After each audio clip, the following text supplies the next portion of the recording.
നമ്മൾ പലപ്പോഴും നമ്മൾ പരാജയപ്പെട്ടു പോകുമോ എന്നുള്ള ഭയത്തേക്കാൾ നമ്മൾ പരാജിതരായി മറ്റുള്ളവർ നമ്മളെ കാണുമോ എന്നുള്ളൊരു ഭയമാണ് മനുഷ്യൻ നയിക്കുന്നത്. അതുകൊണ്ടാണ് കോൺസ്റ്റൻ്റായി എനിക്ക് വിജയിക്കണം, ഞാൻ വിജയശ്രീലാളിതനായി മറ്റുള്ളവരെ കാണിക്കണം, ഞാൻ പരാജയപ്പെട്ടു പോകുന്നത് ലോകത്തിൽ ആരും അറിയരുത് എന്നുള്ള ഒരു ചിന്തയോടുകൂടി.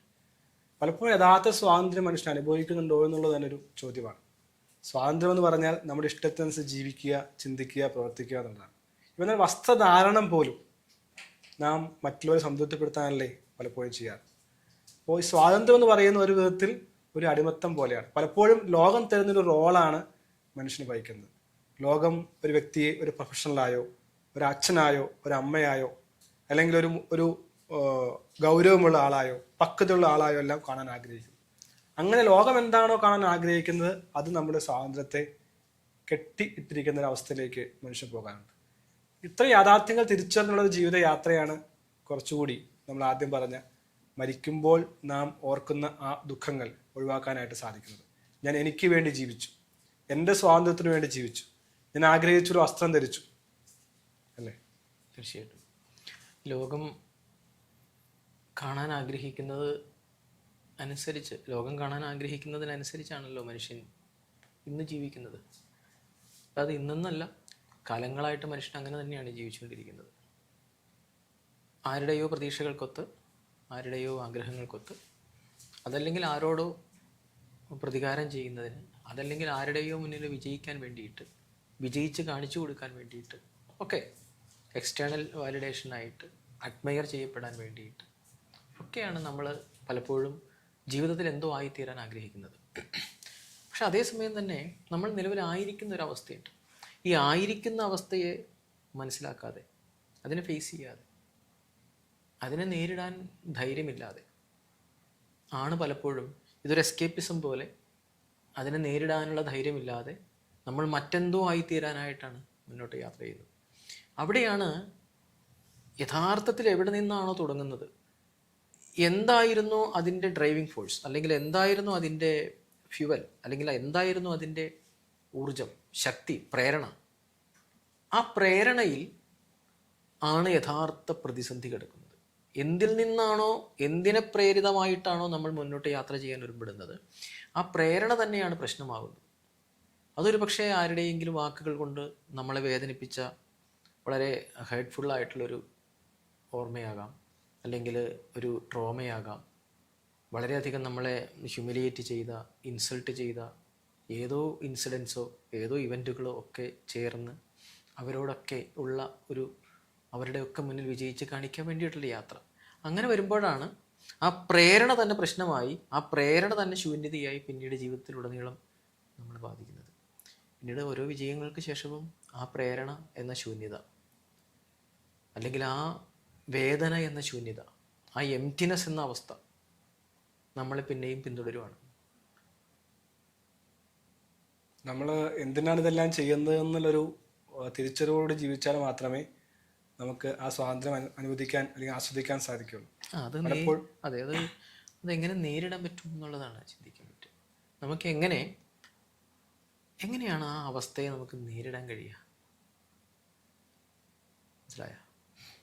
അങ്ങനെ പറയാൻ പറ്റുമോ? ഇപ്പം നമ്മൾ എന്തോ ആയിത്തീരാൻ ആഗ്രഹിക്കുകയാണ്, പക്ഷെ നിലവിൽ എന്താണ് ഞാൻ ഇപ്പോൾ എന്ന് തിരിച്ചറിയാതെ, അല്ലെങ്കിൽ ഇപ്പോഴായിരിക്കുന്ന അവസ്ഥയെ തന്നെ നേരിടാനുള്ള ധൈര്യമില്ലാതെ, ഇപ്പോഴായിരിക്കുന്ന അവസ്ഥയിൽ നിന്ന് ഒളിച്ചോടിക്കൊണ്ട് മറ്റെന്തോ ആയിത്തീരാൻ, ആർക്കോ വേണ്ടി, എനിക്ക് വേണ്ടിയല്ല, ആർക്കോ വേണ്ടി, ആരുടെയോ വാലിഡേഷന് വേണ്ടി, ആരുടെയോ കയ്യടികൾക്ക് വേണ്ടി, ആരുടെയോ മുന്നിൽ വിജയിക്കാൻ വേണ്ടി ഉള്ള ഒരു യാത്ര.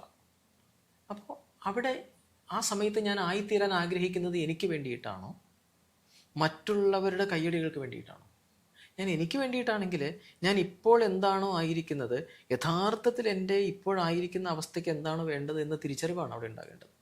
ഞാൻ ആയിരിക്കുന്ന അവസ്ഥയിൽ നിന്നുകൊണ്ട് അതിനെ നേരിട്ട് എനിക്കെന്താണ് യഥാർത്ഥത്തിൽ വേണ്ടതെന്ന് തിരിച്ചറിഞ്ഞ് മുന്നോട്ട് പോവുകയാണെങ്കിൽ ഓക്കെയാണ്. പക്ഷെ മറ്റുള്ളവർക്ക് വേണ്ടി നമ്മൾ ജീവിക്കുന്നിടത്താണ് പിന്നെയും ആ ശൂന്യത, പിന്നെയും ആ വേദന നമ്മുടെ ജീവിതത്തിലുടനീളം നമ്മളെ വേട്ടയാടിക്കൊണ്ടിരിക്കുന്നത്.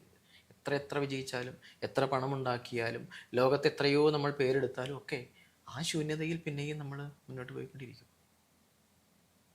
എനിക്ക് തോന്നുന്നു ഈ തിരക്കിട്ട ഓട്ടത്തിൽ മനുഷ്യനൊന്ന് നിർത്തി ഇത്തരം കാര്യങ്ങൾ ചിന്തിക്കേണ്ടത് ആവശ്യമാണ്.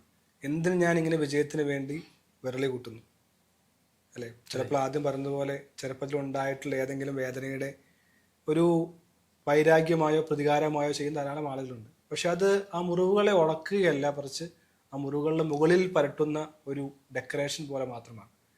ആ യഥാർത്ഥ മുറിവ് ഉണക്കാതെ എത്രമാത്രം കാര്യങ്ങൾ ചെയ്യുന്നു, അതെല്ലാം ജീവിതത്തിൽ വെറും അലങ്കാരമായി മാത്രം. ഒരു വീണത ഹൃദയമുള്ള വ്യക്തി, അദ്ദേഹം ഒരു മുറിവേറ്റവനായി തന്നെ ജീവിച്ച് മുന്നോട്ട് പോകുകയാണ്. പലപ്പോഴും ആളുകൾക്ക് സംഭവിക്കുന്ന ഒരു ട്രാപ്പായി അനുഭവപ്പെടാറുണ്ട്. അത് നമ്മൾ സങ്ക് കോസ്റ്റ് ഫാലസി എന്നെല്ലാം പറയും. നോക്കുമ്പോൾ ഇത്രയും കാലം അധ്വാനിച്ചുവല്ലോ, ഇത്രയും പുസ്തകങ്ങൾ എഴുതിയല്ലോ, ഇത്രയും ജോലി ചെയ്തുവല്ലോ, ഇത്രയും കാര്യങ്ങൾ ചെയ്തുവല്ലോ, അപ്പോൾ അതിനെ വാലിഡേറ്റ് ചെയ്യാനായി വീണ്ടും വീണ്ടും അത് തന്നെ ചെയ്യുന്നൊരവസ്ഥ. ഇത്രയും കാലം ജോലി ചെയ്തതുകൊണ്ട്, ഇത്രയും കാലം ഈ എഫേർട്ട് ഇട്ടത് കൊണ്ട്, ഇത്രയും പഠിച്ചത് കൊണ്ട് ഞാൻ ഇനി പോസ്റ്റ് ചെയ്യാൻ പാടില്ല, ഞാൻ മുന്നോട്ട് തന്നെ പോകണം, ഞാൻ നിർത്താൻ പാടില്ല. ഇങ്ങനെ കോൺസ്റ്റന്റ് ആയി എൻ്റെ മനസ്സിലെ ചിന്ത, ഞാൻ പിന്നോട്ട് പോകുമോ എന്നുള്ള ചിന്തയാൽ മനുഷ്യൻ മറ്റുള്ളവരെ പ്രീതിപ്പെടുത്തുവാനായി ഉള്ളൊരു പോരാട്ടം മുന്നോട്ട് പോവുകയാണ്. ശരിക്കും നമ്മൾ തന്നെ സെൽഫ് റിഫ്ലക്ഷൻ ചെയ്താൽ മതി, അല്ലെങ്കിൽ നമ്മളെ തന്നെ ഇൻട്രോസ്പെക്റ്റ് ചെയ്യുക. അതായത് ഇപ്പോൾ ഞാൻ ആരാണ്, ഇപ്പോൾ ഞാൻ ആരുമായിക്കൊള്ളട്ടെ, ഒരു പക്ഷേ അറിയപ്പെടുന്ന ഒരാളായിരിക്കാം, ലോകത്ത് വളരെ വിജയിച്ച ഒരാളെന്ന് മറ്റുള്ളവർ പറഞ്ഞ ഒരാളായിരിക്കാം, ഒരുപാട് പേരുടെ ആരാധനാപാത്രമായിരിക്കുന്ന ഒരാളായിരിക്കാം, ലോകം ആഗ്രഹിക്കാൻ കൊതിക്കുന്ന, ലോകമായിത്തീരാൻ കൊതിക്കുന്ന ഒരു വ്യക്തിയായിരിക്കാം ഞാൻ. ഓക്കെ, ഈ സമയത്തൊക്കെയും അവരങ്ങനെയൊക്കെ എൻ്റെ ചുറ്റുപാട് നിന്ന് എനിക്ക് വേണ്ടി കൈയടിക്കുമ്പോഴും, എന്നെ സന്തോഷിപ്പിക്കാൻ ശ്രമിക്കുമ്പോഴും, എന്നെ അഡ്മയർ ചെയ്യുമ്പോഴും ഒക്കെ അവർ മനസ്സിലാക്കുന്ന ഞാനാണോ യഥാർത്ഥ ഞാൻ എൻ്റെ ഉള്ളിൽ ഞാൻ ആരാണ്? ആ സമയത്ത് ഞാൻ എന്തുമാത്രം ഇവരൊക്കെ പുറമേ നിന്ന് കൈയടിക്കുമ്പോഴും ഞാൻ അനുഭവിക്കുന്ന ആ സമാധാനം, അല്ലെങ്കിൽ ആ ഒരു പീസ്ഫുൾനെസ്, ഞാൻ എത്രമാത്രം ആ സമയത്ത് സമാധാനത്തിലാണ്, എത്രമാത്രം ശാന്തമാണ് ഞാൻ, എൻ്റെ മനസ്സ് എത്രമാത്രം ഞാൻ സ്വസ്ഥനാണ്, അങ്ങനെ ഒരു ചോദ്യമുണ്ട്. അപ്പം ഓരോ വിജയിയും സ്വയം ചോദിക്കേണ്ടുന്നത്, ഇതെല്ലാം ഞാൻ ചെയ്തുകൊണ്ടേയിരിക്കുന്നു, ലോകത്തിന് മുന്നിൽ ഞാൻ വലിയൊരാളാണ്, പക്ഷെ അപ്പോഴും യഥാർത്ഥത്തിൽ എന്തിനോ വേണ്ടി എൻ്റെ ഉള്ളിൽ വീണ്ടും വീണ്ടും തേങ്ങുന്നുണ്ട്. എന്തോ പൂർത്തിയായിട്ടില്ല എന്ന വേദനയോടെ പിന്നെയും ഞാൻ മുന്നോട്ട് പോയിക്കൊണ്ടിരിക്കുന്നു. ഞാൻ വിജയിച്ചതിന് ശേഷവും പിന്നെയും പിന്നെയും വിജയിക്കുന്നത്, ഞാൻ പണം ഉണ്ടാക്കിയതിന് ശേഷവും പിന്നെയും പണത്തിൻ്റെ പിന്നാലെ പോകുന്നത്. എനിക്ക് തന്നെ അറിയില്ല എനിക്ക് എത്രമാത്രം സ്വത്തുണ്ട്, ആസ്തിയുണ്ട്, സമ്പാദ്യമുണ്ട് എന്ന് എനിക്ക് തന്നെ അറിയാത്തിടത്തോളം അനന്തമായി കിടക്കുന്ന സാമ്പത്തികമായ വലിയ ഔന്നത്യത്തിന് മുകളിൽ വിരാജിക്കുമ്പോഴും ഞാൻ പിന്നെയും എന്തിനാണ് പണത്തിന് പിന്നാലെ പോകുന്നത്? ലോകത്ത് ഇനിയൊന്നും ആയിത്തീരേണ്ടാതിരിക്കുന്ന അവസ്ഥയിൽ പോലും ഞാൻ പിന്നെയും എന്താണ് ആയിത്തീരാൻ ആഗ്രഹിക്കുന്നത്? അവിടെ എന്തോ പൂർത്തിയാക്കാനുണ്ട്, ഒരു ഇൻകംപ്ലീറ്റ്നെസ്, എന്തോ ഒരു ശൂന്യത, ഒരു എക്സിസ്റ്റൻഷ്യൽ ശൂന്യത, ഒരു എക്സിസ്റ്റൻഷ്യൽ എംപ്റ്റിനെസ്, അല്ലെങ്കിൽ ഒരു എക്സിസ്റ്റൻഷ്യൽ ഇൻകംപ്ലീറ്റ്നെസ്. അത് ഫുൾഫിൽ ചെയ്യാൻ വേണ്ടിയിട്ട്, അത് ഫുൾ ചെയ്യാൻ വേണ്ടി, അതൊരു ഫുൾനെസ്സിലേക്ക് എത്തിക്കാൻ വേണ്ടിയിട്ട് ഞാൻ പിന്നെയും പോയിക്കൊണ്ടിരിക്കുകയാണ്. അങ്ങനെ വീണ്ടും ഞാൻ എന്തോ ആയിത്തീരുന്നു.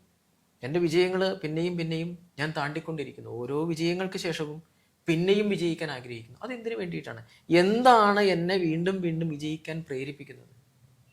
ഈ വിജയങ്ങൾക്ക് ശേഷം ആ പ്രേരിപ്പിക്കുന്ന പ്രേരണ പൂർത്തിയാകണം, അത് ഫുൾഫിൽ ചെയ്യപ്പെടണം. പക്ഷെ എന്തുകൊണ്ടാണ് അത് വീണ്ടും പൂർത്തിയാകാതെ പിന്നെയും അവശേഷിക്കുന്നത്? അപ്പോൾ യഥാർത്ഥത്തിൽ നമ്മൾ യാത്ര ചെയ്യുന്ന നമ്മുടെ ജീവിതത്തിൽ നമ്മൾ എത്ര വിജയിച്ചാലും പിന്നെയും എന്തോ ഉണ്ട് എങ്കിൽ, നമ്മൾ എത്ര വിജയിച്ചാലും പിന്നെയും ഞാൻ ഒന്നും ആയിത്തീർന്നില്ല, എന്തോ ഒരു ഫീലിംഗ് എൻ്റെ ഉള്ളിൽ ബാക്കി കിടക്കുന്നുണ്ട് എങ്കിൽ, അതിനെ നേരിടാൻ ഉള്ള ധൈര്യമാണ് യഥാർത്ഥത്തിൽ നമുക്ക് വേണ്ടത്. അതിനെ ആർജവത്തോടെ നേരിടാൻ, അതെന്താണെന്ന് തിരിച്ചറിയാൻ. ഒരുപക്ഷെ പലപ്പോഴും മനുഷ്യർ വിജയങ്ങൾക്കും പ്രശസ്തികൾക്കും പിന്നാലെയുള്ള യാത്രകൾക്കൊടുവിൽ ഇതിനിടയിലെല്ലാം അവർ ഗുരുക്കന്മാരുടെ അടുത്ത് പോകും, ആത്മീയമായ ഒരുപാട് സ്നാനഘട്ടങ്ങളിലൂടെ യാത്ര ചെയ്യും, ഒരുപാട് സേവനങ്ങൾ ചെയ്യും. അവരുടെ ഉള്ളിൽ ആഗ്രഹിക്കുന്നത് എവിടെ നിന്നോ കേട്ട വാക്കുകളോ ആഹ്വാനങ്ങളോ പ്രഭാഷണങ്ങളോ അല്ലെങ്കിൽ ഉദ്ഘോഷണങ്ങളോ ഒക്കെയാണ്. അതിങ്ങനെയാണ്, നിങ്ങളുടെ ജീവിതത്തിൽ ചെയ്ത പാപങ്ങളെല്ലാം ഇല്ലാതാക്കാൻ ദാനം ചെയ്താൽ മതി, പാവങ്ങളെ സഹായിച്ചാൽ മതി. നിങ്ങളുടെ ഉള്ളിൽ കരുണയില്ലാതെ ആരുടെയോ വാക്കുകൾ കേട്ട് നിങ്ങൾ ദാനം ചെയ്യുകയാണ് എങ്കിൽ, മറ്റുള്ളവരുടെ സഹാനുഭൂതിയില്ലാതെ, ആന്തരികമായി നിങ്ങളുടെ ഉൾത്തടം വിങ്ങാതെ നിങ്ങളുടെ ഹൃദയത്തിൽ നിന്നല്ലാതെ ആരുടെയും ആഹ്വാനങ്ങൾക്ക് വേണ്ടി, ആരുടെയും ആഹ്വാനങ്ങളെ പ്രതി നിങ്ങൾ ആരെയെങ്കിലും സഹായിക്കാൻ ഉരുമ്പെടുകയാണ് എങ്കിൽ ഒരിക്കലും നിങ്ങൾ ചെയ്യുന്ന ആ ദാനങ്ങളൊന്നും, ആ നന്മകളൊന്നും നിങ്ങളെ നന്നാക്കുകയില്ല. നിങ്ങളുടെ ജീവിതത്തിന് അത് ഒരു തരത്തിലുള്ള ഗുണവും ചെയ്യില്ല. നിങ്ങൾ വിശ്വസിച്ചേക്കാം അങ്ങനെ സംഭവിക്കുമെന്ന്. പക്ഷേ നമ്മൾ ചെയ്യുന്ന ഓരോ ദാനധർമ്മങ്ങളും, നമ്മൾ ചെയ്യുന്ന ഓരോ നന്മകളും നമ്മളെ തന്നെ വിമലീകരിക്കാൻ ആയില്ലെങ്കിൽ ആ ദാനം കൊണ്ട് ആർക്കാണ് ഗുണം? ഒരുപക്ഷെ നേടുന്ന കിട്ടുന്നവന് ചിലപ്പോൾ താൽക്കാലികമായി അവൻ്റെ വിശപ്പടക്കാൻ അത് പര്യാപ്തമായേക്കാം. പക്ഷെ പൂർണ്ണമായ അർത്ഥത്തിൽ നീണ്ടുകിടക്കുന്ന ജീവിതത്തിൽ അത് ആർക്ക് ഗുണം ചെയ്യും എന്നുള്ളതാണ് ചോദ്യം. കുറ്റബോധങ്ങൾ ഒട്ടുമില്ലാതെ, അതല്ലെങ്കിൽ നാണക്കേടുകൾ ഒട്ടുമില്ലാതെ അംഗീകരിക്കേണ്ട അല്ലെങ്കിൽ സ്വീകരിക്കേണ്ട പരമാർത്ഥമായ സത്യമാണ് നമ്മൾ പറയുന്നത്. നമ്മൾ എവിടെയാണോ തുടങ്ങിയത്, എന്തിനു വേണ്ടിയാണോ ഓടുന്നത്, അത് തിരിച്ചറിയാതെ എത്ര യാത്ര ചെയ്തിട്ടും ഒരു പ്രയോജനമില്ല. ഞാൻ പലപ്പോഴും ഒരു കാലത്ത് ഓർക്കാറുണ്ട്, എന്നെ ധാരാളം ആളുകൾ, ആയിരക്കണക്കിന് ആളുകൾ പല പ്രശ്നങ്ങളുമായി വിളിക്കും. പക്ഷെ ഞാൻ എൻ്റെ ഉള്ളിൽ ഞാൻ ചിന്തിക്കുന്നുണ്ടാവും, ഇവരെക്കാൾ എത്രയോ ഒരു പ്രശ്നങ്ങളിലൂടെയാണ് ഞാൻ കടന്നു പോകുന്നത്. പക്ഷെ ആ പ്രശ്നത്തിൻ്റെ കാരണം എന്താണെന്നോ അതെങ്ങനെ പരിഹരിക്കണമെന്നോ ഞാൻ ചിന്തിക്കാതെ ഒരു യുദ്ധക്കളത്തിൽ ഒരു പോരാളിയെ പോലെ യാത്ര ചെയ്ത കാലങ്ങളുണ്ട്. പക്ഷേ പിന്നീടാണ് മനസ്സിലാക്കിയത് എവിടെയാണ് ഈ പ്രശ്നങ്ങൾ ആരംഭിച്ചത്, എന്തുകൊണ്ടാണ് പ്രശ്നങ്ങൾ ഉണ്ടായത്, ഏത് മുറിവിനെയാണ് ഉണക്കേണ്ടിയിരുന്നത്. അങ്ങനെ യാതൊരു വിധത്തിലുള്ള മുൻവിധിയുമില്ലാതെ, ഒരു കുറ്റബോധമോ അല്ലെങ്കിൽ നാണക്കേടോ ഇല്ലാതെ അബ്സല്യൂട്ടായി സറണ്ടർ ചെയ്തുകൊണ്ട് ഈ മനസ്സിലാക്കലാണ് മനുഷ്യ ജീവിതത്തിൽ മാറ്റം വരുന്നത്. ഞാൻ എനിക്ക് വേണ്ടി ജീവിക്കണം, എൻ്റെ ഉള്ളിൻ്റെ മുറിവുകളെ ഞാൻ ഉണക്കണം, എൻ്റെ സന്തോഷത്തിന് വേണ്ടി സമയവും എന്നെ തന്നെ സ്നേഹിക്കുവാനും ഞാൻ ശ്രമിക്കണം. മറ്റുള്ളവരുടെ സ്നേഹത്തിന് വേണ്ടി ഞാൻ പെർഫോം ചെയ്യുന്നത് കൊണ്ട് ലോകം കൈയടിക്കുമായിരിക്കും, പക്ഷേ ഞാൻ യഥാർത്ഥത്തിൽ വീണ് കഴിയുമ്പോൾ എനിക്ക് വേണ്ടി കരയുവാനോ കൈയടിക്കുവാനോ ആരുമില്ലാത്ത നിരാശജനകമായിട്ടുള്ളൊരു അന്ത്യം അല്ലെങ്കിൽ ജീവിതം എനിക്കുണ്ടാകും. ഇതാണ് ആദ്യത്തെ തിരിച്ചറിവ്.